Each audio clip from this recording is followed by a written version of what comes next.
Hello everybody, this is Anthony John Agnello, Senior Social Editor at GamesRadar Plus. Here is the great thing about sports games. They don't have to be exactly like the sport in real life. Madden, FIFA, and NBA 2K replicate Pro League rules and physicality precisely, but not because it's a requirement. Basketball players with jetpacks? Absolutely. Zombies playing hockey? You bet. Dogs playing football? Why the hell not? The results aren't always great, but they're delightfully strange. Here are 11 of the most bizarre sports games ever conceived. BLITZ, the League. In real football, two teams battle for possession of an oblong ball. Each team tries to throw or carry said ball into the opposing team's end zone. Americans call it football, the rest of the world is mystified. BLITZ the League, meanwhile, focuses on a gritty Zack Snyderian version of the gridiron. It rewards you for injuring other players with torn ACLs and bone fractures, and you can juice your own injured players with steroids to keep them in the game. Oh, and you can get the clap and give it to other players by playing online. It's fitting that this comes with an achievement that is forever tied to your gamer score the way a real STD is forever tied to your genitals. Jerry Rice and Nidus's dog football. Every year, humans gather around the TV to watch the Super Bowl, a gaudy showdown between the NFL's two best teams punctuated by almost violent bouts of advertising. That day, humans also gather around to force dogs into playing the Puppy Bowl, a showdown between novelty and our dignity. We don't know how this brilliant piece of shovelware came about, but we like to believe Jerry Rice saw Air Bud 2 and thought, I have got to get a piece of that. And as that film so wisely taught us, there's no official rule that says a dog can't play football. In Jerry Rice and Nidus's dog football, you play football as dogs. There are dog punts. Gain enough yards and you get a first down. Careful you don't go out of bounds while playing near the Barc de Triomphe. Abandon all hope, ye who enter here. Ribbit King. The object of golf is to take a clubbed stick and smack a tiny ball as hard as you can into a hole a half-mile away. Sandpits, trees, and gargantuan lakes make it interesting, as does the fashion. Golf is already, obviously, demented, but Ribbit King goes the extra step. It says, hey, what if we switched out the ball for a live frog? And what if we made you use a giant mallet to launch those frogs toward a gaping hole? Don't be fooled by its saccharine exterior. Frog golf, is a cruel sport as you catapult hapless amphibians around lava pits and into giant spider webs for an extra bounce. The frogs don't actually seem to mind, but do not tell PETA about it. Rusty's Real Deal Baseball. In baseball, one dude throws a ball really fast at another dude, who tries to defend himself with a giant wooden stick. Spectating requires a 3-beer minimum, but it's Bud Light, so you may as well drink your own urine. In Rusty's Real Deal Baseball, a has-been hound with extreme marital problems and unruly pups sells vaguely baseball-themed minigames at a massive discount to try and keep his failing business afloat. Each game is purchased piecemeal, and if you're feeling particularly cheap, you can haggle down the real-world price by using items and coupons. Mini-games range from simplistic exercises like hitting pitches lobbed from an anthropomorphic ball launcher to the utterly surreal, like when you smack fly balls at UFOs. More people would like real baseball if it involved assaulting UFOs. Dead or Alive Extreme Beach Volleyball.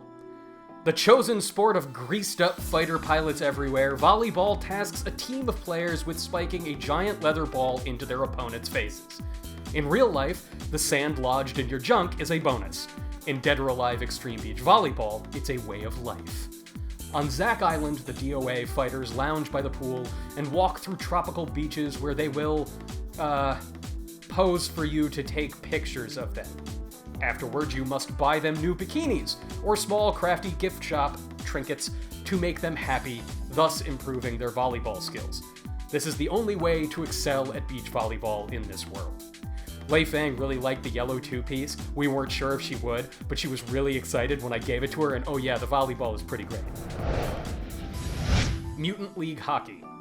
Hockey is the sport where a bunch of guys strap knives to their feet so they can glide around on frozen water trying to hit a small, hard candy dish with wooden sticks that end with another knife. Sometimes they stop to beat the crap out of each other. Mutant League Hockey is pretty much exactly like real hockey, except all the players are undead skeletons, robots, and trolls. See the difference? Real hockey only has the trolls. With an even greater emphasis on violence, Mutant League lets you actually kill off the other team's players, forcing them to send in replacements. Hazards litter the rink, members of the crowd throw Molotov cocktails, demonic goalies explode, and a giant slug that's basically a Lovecraftian Zamboni resurfaces the ice between periods. It is totally rad. Outlaw tennis. Two people hit a ball back and forth over a net in a seemingly arbitrary scoring system while a crowd of stuffy rich people watch. 15, 30, 40, love, deuce. That's tennis, and it totally makes sense. Outlaw tennis, meanwhile, was made during the early aughts, when all you needed to sell a video game was some polygonal skin and frat humor.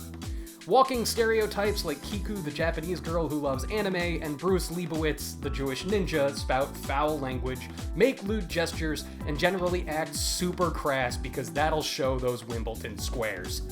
The fact that a pre-Colbert report, Stephen Colbert, provides the voice of the announcer makes this whole thing just surreal enough to be fascinating. INAZUMA 11. Real football, or soccer if you're American, is where two teams of 11 players run around a giant grassy field non-stop for 90 minutes, trying to kick a ball into a net. Players constantly fall down for no reason. In INAZUMA 11, they fall down for very real Dragon Ball-ish reasons. In this role-playing game, Mark Evans is a simple tween with simple dreams, to be a great soccer player like his legendary grandfather. In between going to school and recruiting a squad of fleet-footed strikers, he learns a series of super-powered special moves, like a massive palm made of energy or a giant swirling dragon that he can project out of himself. Sweet. LAIMBEER'S Combat Basketball. Basketball teams consist of 5 players who bounce an orange ball across a court as they attempt to throw it into an opposing team's hoop for points. Don't grab the rim and break the backboard when you dunk. You don't look cool doing it, and no one likes sweeping up glass. Know who LAIMBEER is? No? He was a player for the Detroit Pistons back in the 1980s who was notorious for knocking the ever-loving piss out of other players. He was so good at this that in the year 2030, he takes over the NBA, fires all the refs, throws a bunch of bombs and ninja stars on the court, and abolishes all rules, thus turning basketball into the blood sport known as LAIMBEER'S Combat Basketball. There's still an out-of-bounds rule, though.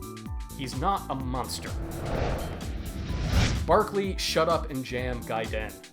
If you thought what LAIMBEER did to basketball was an affront against decency, well, get ready for the sci-fi epiphany that is Barkley, shut up and jam GAIDEN. It is the future. A chaos dunk has decimated Neo-New York, killing millions. Ballers are being systematically hunted down for fear that another cyberpocalypse will crush society under its rubber sphere. When another chaos dunk destroys Manhattan, ex-Phoenix Sun and all-around bad boy Charles Barkley stands accused and must do everything he can to clear his name, atone for his sins, and save his son. Barkley, Shut Up and Jam GAIDEN is a hilarious parody of JRPG tropes and old-fashioned sports games, yes, but it is also magical.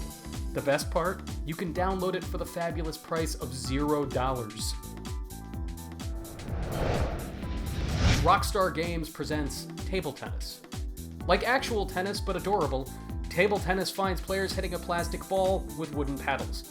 Susan Sarandon and pretty much everyone else call it ping pong. It is an Olympic sport. One day, the makers of violent, rampaging id simulators like Grand Theft Auto, State of Emergency, and Manhunt made this respectful, tactful, surprisingly faithful representation of ping pong. Eerily faithful. Like, why is the developer of a game that lets you run over legions of innocent pedestrians treating table tennis with such reverence faithful?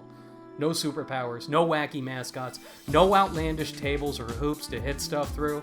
Just two people facing off in an empty, dimly lit room in front of a single green slab of wood and a cloth net. And those sounds. Pink, ponk, pink, ponk. It's unnerving. If you enjoyed this feature and want more like it, follow GamesRadar Plus here at youtube.com/GamesRadar.